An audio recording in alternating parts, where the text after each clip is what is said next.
People have very different attitudes to sequels. Sometimes they are very good and they can become as legendary in their own right as the original, or very rarely even better.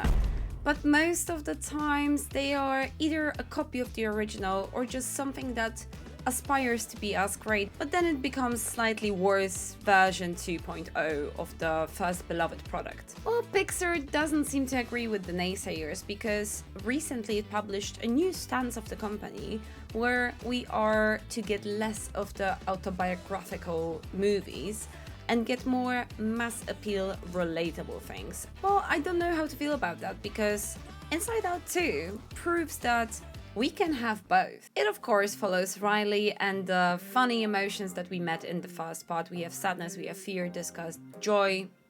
I think I named everyone. But now we also have a new team coming in. Hello! I'm Anxiety. Where can I put my stuff? A new emotion. Oh, I'm sorry. We wanted to make such a good first impression. What do you mean we? Led by Maya Hawke's Anxiety, we have Ennui, we have Envy and Embarrassment. And basically Riley's older now and she's put into situations that she wasn't in before, and those new emotions are meant to help her go through them, or are an effect of going through them. And I must say, the story in that regard was pretty great. I think the new characters are very lovable. Anxiety is an antagonist in this movie, but at the end of the day, they want everything great for Riley. They're just worried about what she has to deal with. I'm super happy to say that the old crew actually wasn't at all forgotten. Obviously, Joy is like the leading character in the movies, and they basically had a spot saved in the Hall of Fame. But even Fear, Disgust, and Anger were actually really good. I don't want to spoil too much, but the choice to make Anxiety the star of the show is actually pretty realistic for a 13-year-old and a great choice for showcasing Maya Hawke's amazing performance. Like, she was really good in that movie.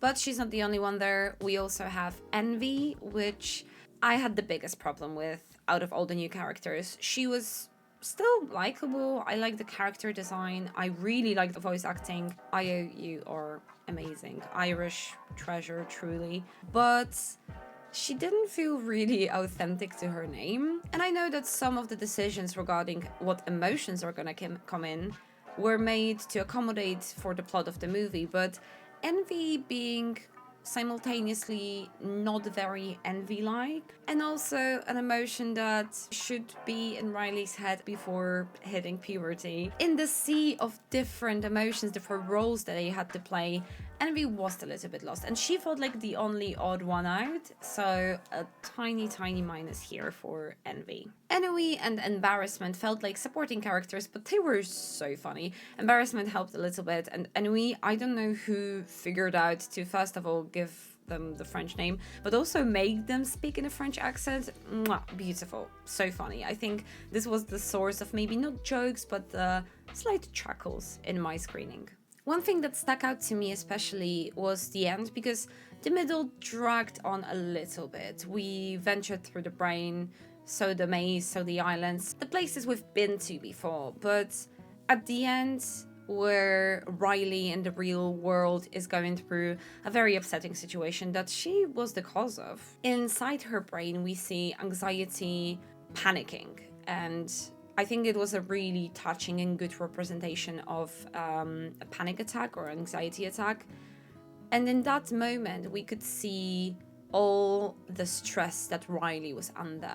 And then how that was resolved. This was the moment where like I shed a little tear, because we vilify some emotions and we think they are either useful in certain situations or maybe they are not useful at all. But what first movie tried to show us, and this one shows us as well in maybe a little bit more complicated way, is that emotions make us us, and they might be good or bad, but they all have a function, and we, for our health and well-being, should probably just embrace them, not bottle them up. A tiny thing as well, Joy is still the leader of emotions, and for a second I had a problem with it. I thought, that's quite unrealistic. You know, Riley's 13. Joy seems like a weird choice to be the leader, but then I actually thought about it and I realized maybe it's not super realistic, but that's what it should be. This is what we as humans should try to do in our day-to-day life, is lead with joy. Of course, this is an animated movie targeted at children, but that's even more important. In the jaded society that we're in, I think it's really lovely where joy can be the one pulling the strings. Overall, I think the movie was pretty fun. It had great moments, it had jokes, very, very great puns. It felt a little bit jarring to watch as an adult because I was really rooting for Rayleigh, and some moments I wanted to really shake her and be like, oh my god, what are you doing? Please, please, please don't do that, don't do that, don't ruin this situation for yourself. And then I realized, yeah, she is 13. As an adult, you don't really remember, or you don't remember every single minute what it felt like to be a teenager, but it looked exhausting, and from what I can remember, it was exhausting. So very, very realistic representation of what high school is like, or gearing up to high school is like. Hats off for capturing that really well. Lance was amazing. I think he got the most laughs in my screening, but truly such a great idea, because we all have those Lances in our lives, in our brains. That moment in the movie, it was for me. Thank you, Pixar, for being very personal in that regard. I must say though, Pouchy was awful, and I'm not gonna apologize for it. I didn't like it. I think for kids, if a kid watches the movie, the joke of breaking the fourth wall might be fun. It was fun to me at first, and then it just became really annoying. I didn't find it too amusing. And obviously, I'm just like trying to find something to pick on. But yeah, that wasn't a big part of the movie, so it didn't destroy anything for me, but quite a mess. Overall, when it comes to the story and what it was about and how the characters played through it, it was pretty good and I really enjoyed it. It wasn't as meaningful to me as the first Inside Out though.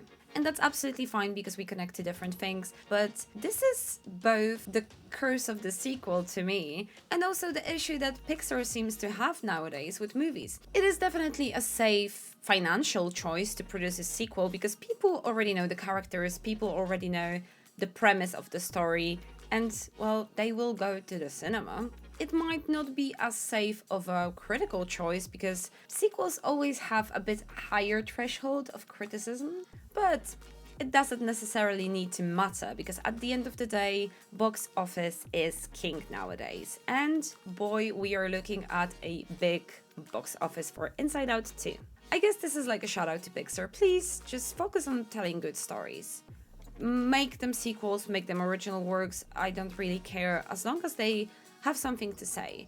And I think that's where Inside Out 2 shone the most for me as well. Overall, this is definitely a movie I would recommend and welcomed sequel, because in the land of part 2s, it really is an achievement to put out something that maybe is not as good as the original, but definitely doesn't destroy its legacy. And if I were to rewatch Inside Out, I, from now on, probably would tag on Inside Out 2 as well.